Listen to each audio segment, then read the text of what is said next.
ગુજરાતના યુવાનો સાથે એના ભવિષ્ય સાથે એ ચેડા કરવામાં આવી રહ્યા છે।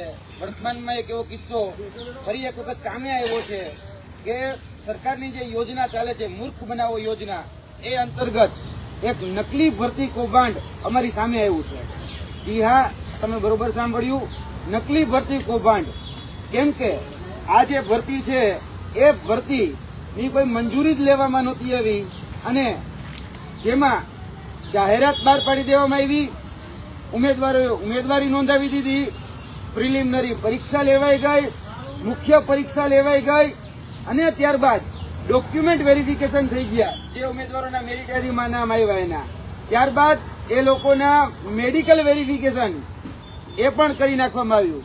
પછી એ લોકોને એના પ્રાયોરિટી પ્રમાણે એલોટમેન્ટ પણ કરવામાં આવ્યા અને જ્યારે નિમણૂક પત્ર દેવાની વાત આવી ત્યારે એવું કહેવામાં આવ્યું કે આ ભરતીની તો મંજૂરી જ લેવામાં નથી આવી અને આ ભરતી છે ઉર્જા વિભાગ અંતર્ગત જે કંપની આવે છે જેટકો, એ જેટકોની અંદર PA1 એટલે કે પ્લાન્ટ એટેન્ડન્ટ ની જે ભરતી હતી એ ભરતી આજથી 1 વર્ષ પહેલા 6/3/2024 ના રોજ જાહેર કરવામાં આવેલી, જેની પ્રિલિમિનરી પરીક્ષા 23/7/2024 ના રોજ લેવામાં આવેલી, જેની મુખ્ય પરીક્ષા 22/9/2024 ના રોજ લેવામાં આવેલી, ડોક્યુમેન્ટ વેરિફિકેશન 19/20/11મા મહિનામાં દરમિયાન કરવામાં આવેલું, ત્યારબાદ જે મેડિકલ વેરિફિકેશન છે એ 10/12/2024 ના રોજ કરવામાં આવેલું અને જે સર્કલ ચોઇસ ફિલિંગ જેને કહેવાય એ સર્કલની પણ ચોઇસ ફિલિંગ એ 25/1/2025 ના રોજ આ એની ટાઈમલાઈન છે। આ ટાઈમલાઈન પ્રમાણે આખી ભરતીની સંપૂર્ણ પ્રક્રિયા A to Z સંપૂર્ણ પ્રક્રિયા પૂરી કરી નાખી અને જ્યારે વિભાગને આના નિમણૂક પત્ર દેવા માટે વાત કરવામાં આવી ત્યારે વિભાગે એવું કીધું કે ભાઈ અમારી પાસે તો મંજૂરી જ નથી, અમારી પેલા પૂર્વ મંજૂરી લેવી પડે। એટલે જેટકોએ આમાં EPD જે કહેવાય એટલે કે ગુજરાત સરકારનું ઉર્જા અને પેટ્રો વિભાગ, જેમાં ગુજરાત સરકારની મંજૂરી લેવી પડે, એમાં કોઈ જ પ્રકારની મંજૂરી એ લેવામાં નહોતી આવી। એ સમયના જનરલ ઇન્ચાર્જ જે HR હતા JT રાય, એના સમયમાં આ ભરતી બહાર પાડવામાં આવી હતી અને આ જે ભરતી છે એ ભરતીમાં કોઈ જ પ્રકારનું સ્ટાફનું જે સેટઅપ કહેવાય એટલે કે બેસવા માટેની જે વ્યવસ્થા જેટકોની અંદર હોવી જોઈએ એવી કોઈ જ વ્યવસ્થા એ સ્ટાફ સેટઅપમાં નહોતી। ત્યારબાદ આના માટે મહેકમ, રોસ્ટર, આ બધી જ પ્રોસેસ એ ફોલો કરવાની હોય છે અને જ્યારે નોટિફિકેશન બહાર પાડવાનું હોય છે ત્યારે અનામત વ્યવસ્થાને પણ ધ્યાનમાં લેવાની હોય છે। બંધારણીય અને કાયદાકીય રીતે જે અનામત મળેલી છે આમાં અનામત વ્યવસ્થાનું પણ વાયોલેશન થયેલું છે, નથી મહેકમ મંજૂર કરેલું, નથી રોસ્ટર મંજૂર કરેલું કે નથી સ્ટાફ સેટઅપ જે બેસવા માટેની વ્યવસ્થા, કારણ કે આ લોકોની ભરતી કરી લે તો કઈ જગ્યાએ બેસાડત એની કોઈ જ વ્યવસ્થા નહોતી। જે નિયમો આમાં અધિકારીઓ દ્વારા જે ધરવામાં આવી રહ્યા છે એ છે GSO 15, GSO 13, આ પ્રકારના નિયમો ધરવામાં આવી રહ્યા છે જેની અંદર સ્પષ્ટ રીતે અમારી પાસે એના ઓફિશિયલ પુરાવા છે।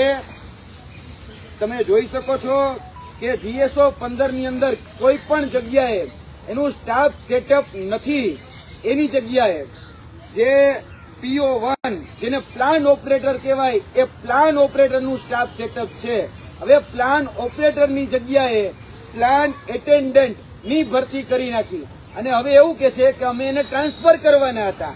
હવે જો એને ટ્રાન્સફર કરવાના હતા તો પણ એને સરકારની મંજૂરી લેવી જરૂરી હતી। મંજૂરી માટેનો એક પણ કાગળ ગુજરાત સરકારમાં EPD વિભાગમાં લખવામાં કે એની મંજૂરી મેળવવા માટે નથી કરવામાં આવ્યો, એટલે મંજૂરી નથી મળી અને મંજૂરી ન મળી અને જ્યારે આ ઉમેદવારો હતા એ ઉમેદવારો અવારનવાર ઉઘરાણી કરવા જતા હતા કે સાહેબ અમને નિમણૂક આપો, અમને નિમણૂક આપો, ત્યારે આને જે અધિકારીઓ હતા એ સમયના જનરલ ઇન્ચાર્જ જેટી રાય અને એની સિવાયના અન્ય અધિકારીઓ એને જાણી જોઈને ઉમેદવારોને કોર્ટમાં મોકલ્યા અને ઉમેદવારોના પૈસા, ઉમેદવારોના નાણાં, ઉમેદવારોનો સમય એ બધું જ વ્યય થાય, પરંતુ આની પાછળ એક સુનિયોજિત કાવતરું છુપાયેલું હતું અને આમાં કોર્ટનો આદેશ આવે એની રાહ જોવાઈ રહી હતી, કેમ કે આમાં પછી કોઈ દલીલ જ કરવામાં ન આવે અને દલીલ એ વિદ્યાર્થીઓને અગેન્સ્ટ કરવામાં આવે અને ઓર્ડર એ પડે કે ભાઈ આ ભરતી રદ કરી નાખવામાં આવી છે. એટલે જાણી જોઈને અધિકારીઓએ ઉમેદવારોને કોર્ટમાં મોકલ્યા અને પછી કોર્ટના માધ્યમથી એવું કહેવામાં આવ્યું કે ભાઈ કોર્ટે ભરતી રદ કરી છે. ખરેખર રીતે જોવા જઈએ તો અધિકારીઓની અનાવડત અને અધિકારીઓની ભૂલ અને અધિકારીઓની બેદરકારીના કારણે આ વિદ્યાર્થીઓના ભવિષ્ય સાથે ચેડા થયા છે. અને આ જે ભરતી હતી એમાં 10,000 જેટલા ઉમેદવારોએ ઉમેદવારી કરેલી હતી, 153 જેટલી પોસ્ટ હતી અને 153 જેટલી પોસ્ટમાં ઉમેદવારોનું જે લિસ્ટ યાદી બહાર પડતી હતી એમાંથી 400 જેટલા ઉમેદવારોની એ યાદી બહાર પાડવામાં આવી હતી અને કહી શકાય કે વેટિંગમાંથી પણ ઓપરેટ કરવાના હતા. તો આ યુનિયન જે એજી વિકાસ છે એની સાથે જે અધિકારીઓ છે, જેટી રાય જેવા કે બીજા અન્ય અધિકારીઓ, એના મિલીભગતથી આ ભરતીનું કૌભાંડ એ રચવામાં આવ્યું. આ નકલી ભરતી ઉભી કરવામાં આવી અને નકલી ભરતીના માધ્યમથી પોતાના વાગતા વળગતા મળતિયાને પૈસાના સેટિંગથી લગાડી દેવાનું કોઈ કાવતરું હોય એ પ્રકારે આ ભરતી ઉભી કરવામાં આવી હતી. ઉમેદવારો પાસેથી મળતી માહિતી પ્રમાણે આમાં ઉમેદવારો દીઠ એ વેટિંગમાંથી ઓપરેટ કરવા માટે 5-5 લાખ સુધીના ઉઘરાણા કરવામાં આવ્યા હોય ત્યાં સુધીની અમને માહિતી મળી છે.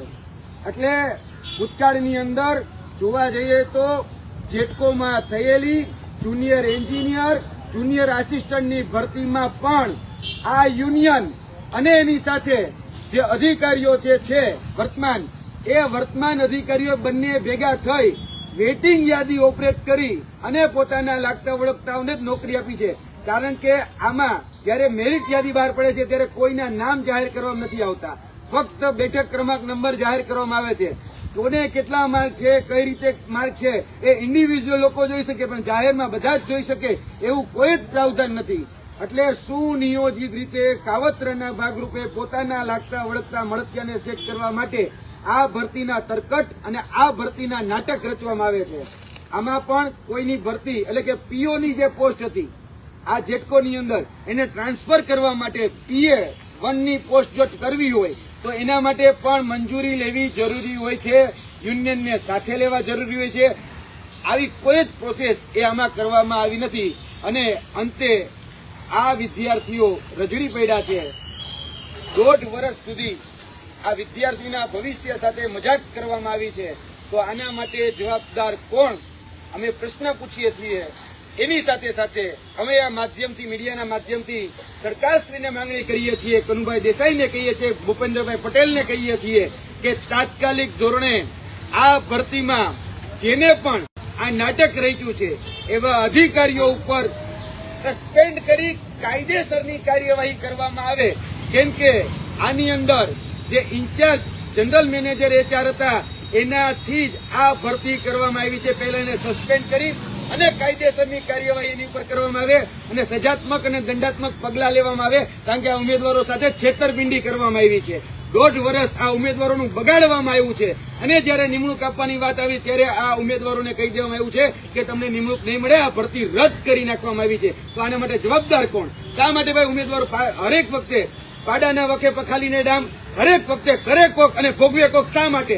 આ અધિકારીઓની ભૂલ હતી, અધિકારીઓની અનાવડત હતી અને આ ઉમેદવારો ભોગવી રહ્યા છે. ક્યાં સુધી ઉમેદવારો ભોગવશે? આ ઉમેદવારોનો કોઈ વાંક નહોતો. ઉમેદવારોએ જયારે ભરતી બહાર પડી ત્યારે ફોર્મ ભર્યા હતા, ઉમેદવારોએ ઉમેદવારી નોંધાવી હતી, જે ક્રાઇટેરિયા પ્રમાણે ભરતીઓ પાસ કરી હતી, પ્રિલિમ આપી હતી, મુખ્ય પરીક્ષા આપી હતી અને ત્યારબાદ મેરિટ યાદીમાં પસંદ થયા હતા. આ અધિકારીઓએ મંજૂરી નથી લીધી. એ અધિકારીઓની મંજૂરી ન લેવાને કારણે આ ઉમેદવારો સાથે અન્યાય થયો છે. અમે સરકારશ્રીને અપીલ કરીએ છીએ કે આની જગ્યા એટલે કે પ્લાન્ટ એટેન્ડન્ટની જગ્યા એ GSECમાં આવે છે. GSECની અંદર મહેકમ છે, જેને આપણે એનર્જી ટ્રાન્સમિશન કહીએ, એની અંદર મહેકમ છે. જો એની અંદર મહેકમ હોય તો એમાં વિદ્યાર્થીઓને ટ્રાન્સફર કરો અથવા તો આ જે વિદ્યાર્થીઓ છે એના માટે તાત્કાલિક આ પોસ્ટનું નિર્માણ કરી અને વિદ્યાર્થીઓ નિમણૂક આપવામાં આવે એવી અમારી માંગણી છે.